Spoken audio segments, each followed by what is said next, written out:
Surely the law should apply equally to everyone, Hugo. Are you mental, Troy? In everything, nothing should apply equally to anyone. We, the people, should always have an advantage. Not only does the law apply differently to us, our wealth and power mean that we can apply it differently to the losers. What do you mean? You aren't Judge Dredd. You don't get to decide who gets charged, tried, and punished for their crimes. Really, Troy? Do you have no idea what goes on in the world around you?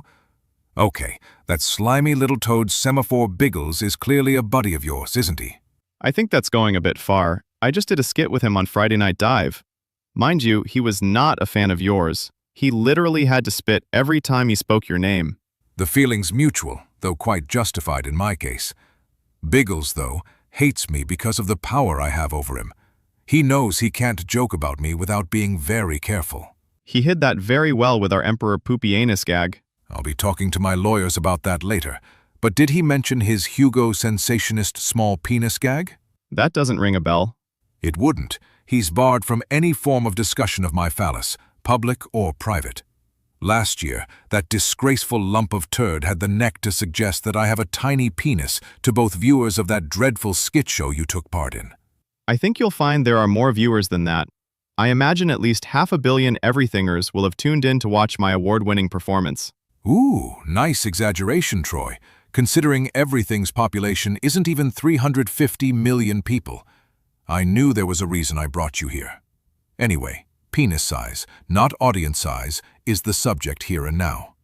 As I said, that pitiful excuse for a loser, Semaphore Biggles, had the neck to broadcast that I have a tiny penis, and he learned the hard way that it's not a smart move to make me angry. I dropped a lawsuit on him, demanding 500 million spondulics in compensation and punitive damages. But it was a joke. He was just kidding that you've got a tiny penis to make people laugh. I wasn't laughing, and you yourself saw that it's not tiny. Yeah, although I'd have to say it was more Indian elephant than African. Very droll, Troy, although you'll find that's the ears, not the trunk. Of course, your elephant ear tattoos. They're tiny. It's all a cunning optical illusion, isn't it? Designed to make your wanglet look bigger. Go on, Hugo. Get your dick out for the boys. I want to measure it. Don't you dare to presume to call it dick, you overfamiliar little toad. It's Sir Richard the Proud to you, matey boy. But no, you're not getting another look at my penis, you sick perv. I'll bet you're named in the Barry Big Glass files. You'd better hope I don't follow through and release those when I get elected. I never once met Big Glass. I'm too young. Maybe, but you certainly have a thing for hanging out with the rich and powerful. I read that you're close to Hugh Annis.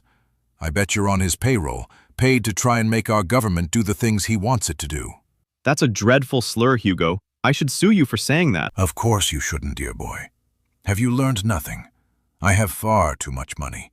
If you sued me, we'd both end up in court, and neither of us wants that. You only want to sue poor people, the losers, those who can't afford to go to court. Even if they're in the right, people like Semaphore Biggles.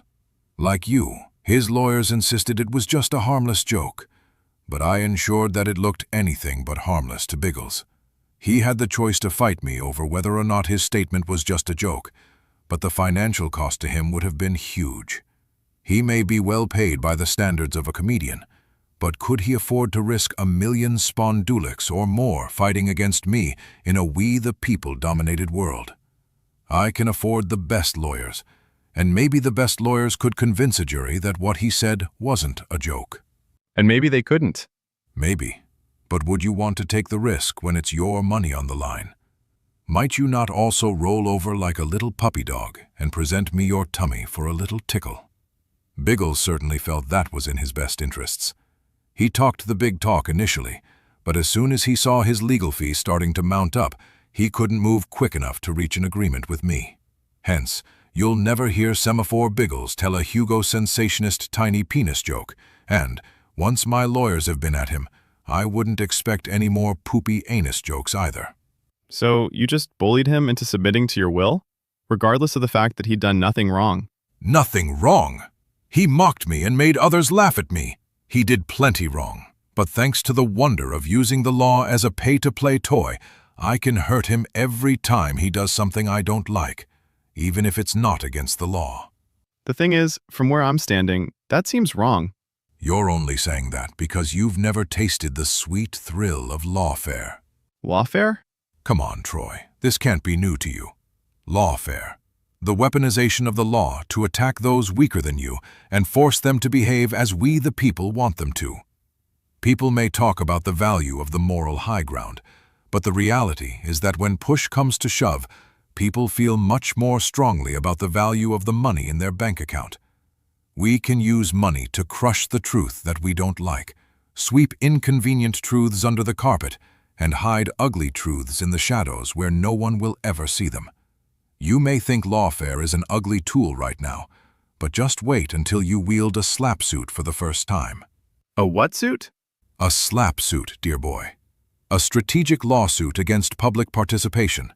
A completely meritless action simply to silence the other side. Trust me, it's a delight, Troy.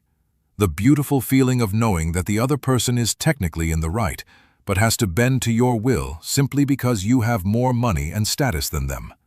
We can literally afford to change the truth. It drives them mad, perhaps literally mad in some cases, but they have no choice. Even though they may eventually win a hollow victory years down the line, by then you'll have effectively ended their life, broken their relationships, and made them unemployable. Still, everyone's a winner. What's not to like? All of it. I'm not sure lawfare is something I'll ever be trying. Don't be so sure. You never know when you'll need to call on the power of lawfare. Hang on though, so lawfare is a vital weapon for crushing those weaker and poorer than you. But didn't you sue the Journal last year because they ran a story saying you gave a birthday cake to Prince Pettifogger, the Scottish Playboy prince? From what you've said, that doesn't make sense to sue someone or an organization that has the money to fight back against you. Well, maybe I fought back against them because they lied about me, and it's important that the truth came out for the world to see. Really? They lied? No, of course not, Troy. But they certainly didn't offer an unbiased view of the gift. It was a warm and heartfelt tribute from one pal to another pal's mother, Her late Majesty the Queen, Elspeth IX. A warm and heartfelt tribute? According to the Journal, it was a life-size replica of the late Queen's breasts in sugar-iced Victoria sponge. That barely does that 20,000 spondulix edible work of art justice. Honestly, Troy, but for the 2 candied cherries, you'd have been hard pushed to tell the difference from the real things. And how on earth are you such an authority on Queen Elspeth's breasts? Prince Pettifogger kindly gifted me a touching and revealing family photo of the young royal family vacationing on the Frog Riviera when he was just a boy. Well, it had me touching something anyway, if you get what I mean. Grief, let's leave that there before I burn an indelible image onto the retina of my mind's eye. But why'd you sue them if they hadn't lied about it? Clearly, they'd have been mental to run such a story if it wasn't true. But anyone looking on would also believe that no one would launch a 20 billion spondulix lawsuit if the story in question was true. You'd have to be an idiot to do such a thing, and I'm clearly not an idiot. But you just said the story was true, yet you launched a lawsuit anyway. Hugo, you don't think that possibly you're such a big idiot, you're actually too big an idiot to understand just how big an idiot you are? I like that, Troy. I'll keep that in mind if Havajak's team agrees to a debate. However, there's only one idiot playing a part in this conversation, dear boy, and you're doing a grand job. I, however, would be an idiot not to sue. Everyone sees me insisting it's a dreadful hatchet job by the Journal, and my supporters swallow it, hook, line, and sinker.